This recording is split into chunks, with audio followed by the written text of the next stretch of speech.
Good day, everyone. I am Engineer Michael Jude Laveres, and today I will be presenting my review of the research paper titled Sustainable Urban Infrastructure Innovations in Civil Engineering for Smart Cities. This presentation follows the required format for our subject in Innovation and Technology Management, covering the authors of the study, their objectives, methods, findings, gaps, and my personal takeaways.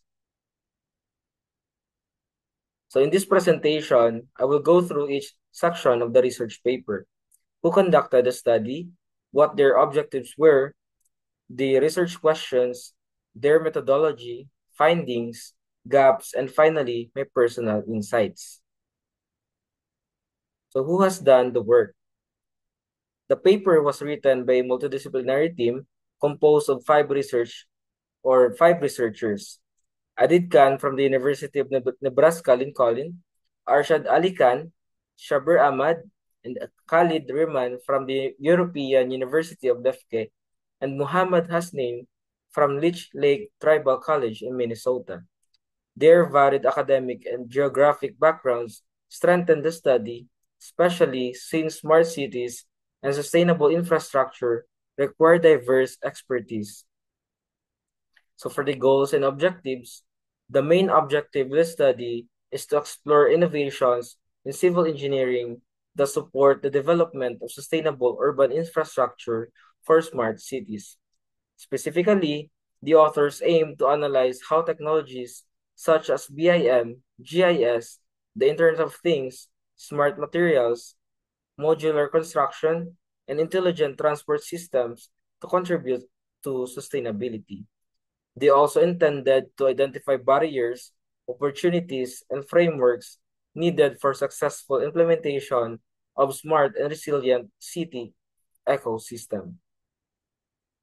For the research questions, the study does not explicitly list research questions, but several were implied throughout the paper. These include what innovations in civil engineering are essential for sustainable smart cities. How are these innovations being applied in leading global cities? What challenges or limitations prevent widespread adoption? How do stakeholders perceive sustainability in actual engineering practice? And finally, what can simulations reveal about environmental and operational improvements from using smart technologies?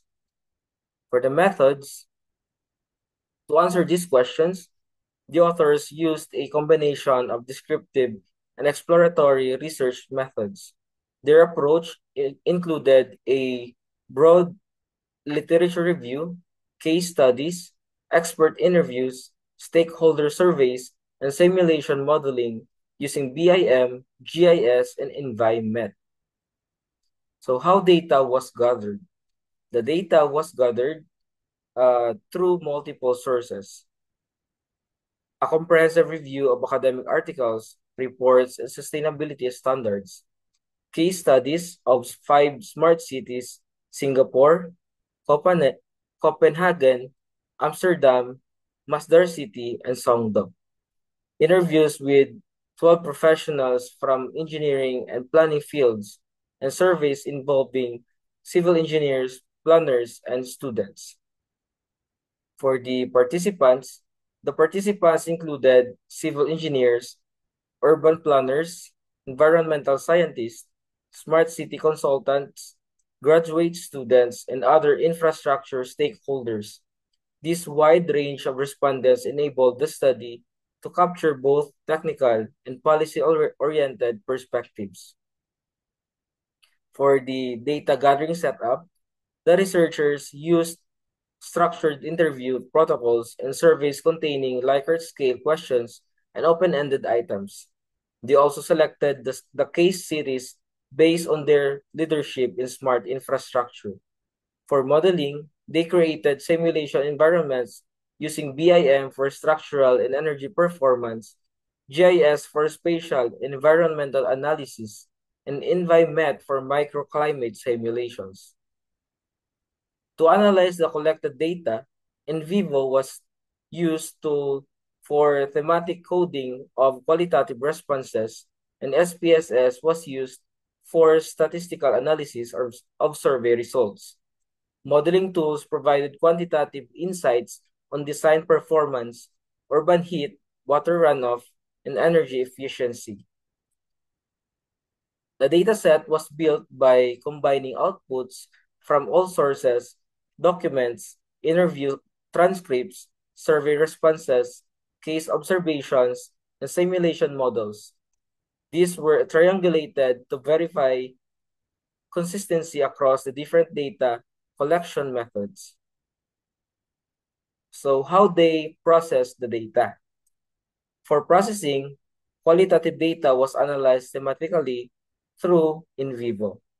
Quantitative data underwent descriptive and inferential statistics using SPSS. Simulation results were used to evaluate environmental performance. And finally, expert validation and peer interview or peer review ensured reliability and credibility of the findings. So for the findings, the study revealed several key findings. For the major innovations, such as BIM, smart materials, modular constructions, permeable pavements, and intelligent transport systems, play a significant role in sustainable cities. The case series demonstrated different strengths. Singapore excels in integrated systems, Copenhagen in climate adaptation, Amsterdam in retrofits, Masdar in high-tech eco-designs, and Songdo in IoT-driven management. Experts emphasize the need for interdisciplinary collaboration, updated engineering curricula, and public-private partnerships. Survey results showed high awareness of sustainability but relatively low implementation due to budget, skills gap, and resistance to change. Simulation results showed 22 to 35% energy reduction with green building design, a 40% drop in stormwater runoff with permeable pavements, and reduced heat island effects through green corridors. So despite these findings, the study identified several gaps. Limited adoption of innovations due to cost and economic limitations, institutional and bureaucratic resistance, difficulty scaling high-tech solutions in developing countries, lack of community engagement in certain smart cities such as Songdo, and a need for long-term, real-world monitoring data to validate the effectiveness of these innovations over time. So, my key takeaways from the study are the following. Civil engineering today is not only about structural design. It is increasingly becoming digital, sustainable, and interdisciplinary. Smart cities only succeed when engineering innovations are paired with policy support, community participation, and collaborative governance. Tools like BIM and GIS are now essential for planning, design, and performance evaluation.